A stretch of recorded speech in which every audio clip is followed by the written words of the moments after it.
But in recent few weeks, we are seeing more and more refusals for postgraduate work permit.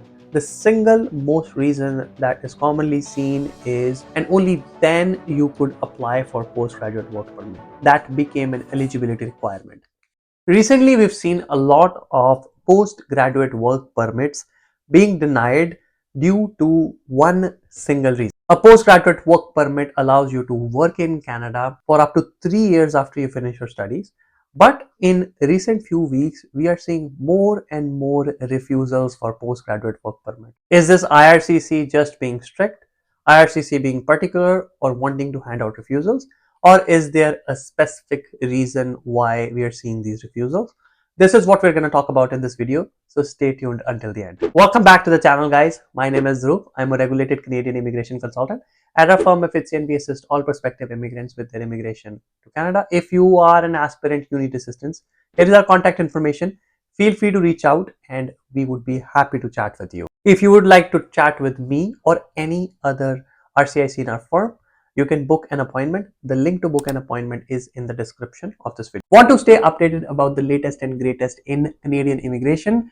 Don't forget to subscribe to our weekly newsletter, guys. The link to subscribe to the newsletter is in the description. Subscribe right now. Now, why are postgraduate work permits being denied? What can you do to avoid it? Before we delve into that, let's quickly answer the comment of the week. This comment comes on our Express ND 2025 big IRCC draws coming soon short. And the question is that I have 3 years of experience in Canada. I qualify for healthcare and I have foreign experience as well. If there is a healthcare draw, will I be invited under CEC or under FSW? That's a good question.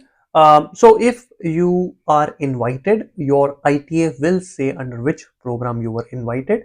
In general, when you qualify for CEC, your invitation says qualifying or you are invited under the Canadian experience class. So even if there's a healthcare draw, most likely you will be invited under CEC. However, your invitation, the ITA that is issued, that document will specifically state under which program you've been invited, and accordingly you can prepare your application. I hope this helps. All right, guys, so coming back to postgraduate work permit refusals that we have been seeing lately in big amount. Essentially, postgraduate work permit is applied after you finish your studies, and you have 180 days after you finish your studies to submit an application for postgraduate work permit, and then IRCC will assess the application and issue your decision. Now, over past few weeks, we've been seeing people getting refused for postgraduate work permits, and the single most reason that is commonly seen is not providing the language test result. In the past, guys, language test was not a requirement for postgraduate work permit, but recently, not quite recent, last year IRCC changed this requirement. They added the requirement for language test result for postgraduate work permit applicants. Depending on what you studied, you either need a CLB 5 or CLB 7 in your language, and only then you could apply for postgraduate work permit. That became an eligibility requirement. That means you need to submit your language test result with the postgraduate work permit application in order to meet the eligibility and in order to get the postgraduate work permit. Now, this is pretty straightforward, right? So where are people making the mistake? Well, guys, IRCC's online system, when you create the online checklist for postgraduate work permit, does not mention language test result as one of the documents that is required. And hence, folks look at passport, proof of completion of studies, proof of transcripts, digital photo, the form as the required documents, and they submit the application.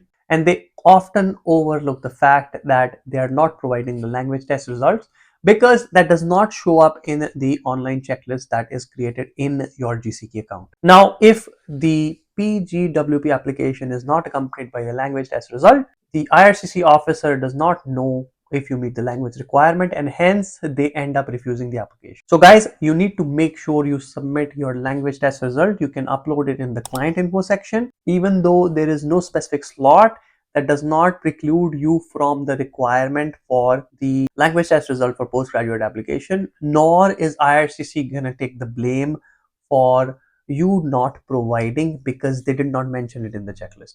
It's your responsibility, unfortunately, as the applicant to make sure it is included, and only then IRCC will issue you a postgraduate work permit. So now that said, what happens, what to do if you are in a situation where you have applied for postgraduate work permit, you're watching this video and you realize, oops, I have not submitted the language test result. Well, the first thing to do is submit a web form, but I've seen folks submit a web form and their English test result via web form, but still IRCC sometimes does not consider it, or web form gets lost somewhere, it never gets attached to a file, and hence even after you provide it via web form, the application is denied. Now guys, in this case you do have a recourse, you can fight, you can take the IRCC to court saying that you have provided the language test result before the decision was made, it was IRCC's mistake, but it's a hassle. So what else can you do? The moment you figure out that you forgot it, number one, submit it via web form. That's not a problem. However, the number two step is you need to make a new application. You should make a new application, and hopefully you are within the 180-day window after you finish your studies such that you are still eligible for applying for postgraduate work permit given the timeline. Make a new application, provide your language test result in this application. In this case, even if the first application is denied, you have a second application that will be processed and that will get you your postgraduate work permit. Now that's the case of what to do if your application is under process. Second is what to do if your application is already denied because of not providing the language test. What else can you do? Want to make your immigration journey easy and smooth? Want to improve your chances of getting permanent residence in Canada? Go today and sign up for our immigration partner app. app.efficient.ca. Go sign up for an account. You can put your basic information and you can get amazing suggestions with regards to how you can improve your scores. You can obtain document templates, you can obtain photo editing tools, and you can obtain general information about Canadian immigration and much more to come with regards to PNP eligibilities, knockcode reviews, etc. etc. So pause right here, go to app.efficient.ca, sign up for the application. Well, after you've received your refusal, there's a few things you can do. Number one is you can provide your language test via web form and ask IRCC, request them to reconsider the decision. This may result in a positive outcome or this may result in no response, but it's worth a shot. The second thing that you do is you look at whether you're still within the 180-day mark from the completion of your studies, and you make a new application for PGWP meeting the requirements at the time and ensuring the language test is included. Even guys, if you end up submitting a reconsideration, make sure a new application goes in, because if reconsideration is not accepted and you run out of time, you run out of that 180-day window after you finish your studies, you won't be able to apply for PGWP any longer. Now that you have made reconsideration and you made a new application, the next step is to just wait and watch and see what the decision is on the application. Of course, to avoid all of this hassle, the best is to ensure that your language test result is included in the application from the get-go. Again guys, if you are unsure about the language test requirement, make sure you check the IRCC's page for PGWP eligibility and the requirements for the language tests, and hence that way you would know what kind of scores, what kind of language test results need to be accompanied with your PGWP application. That's it for this video guys. In summary, just wanted to chat about the recent refusals in PGWP applications and what was the reason behind them. What can you do when you find out that you've missed that document, and what to do if you've already been refused, how to tackle that. This is what we've talked about in this video. If you like this video guys, please hit the like button, subscribe to the channel, hit the bell icon so you are notified about any new video that we upload. That's it for this video guys. Thanks a lot for tuning in, and I'll see you in the next video.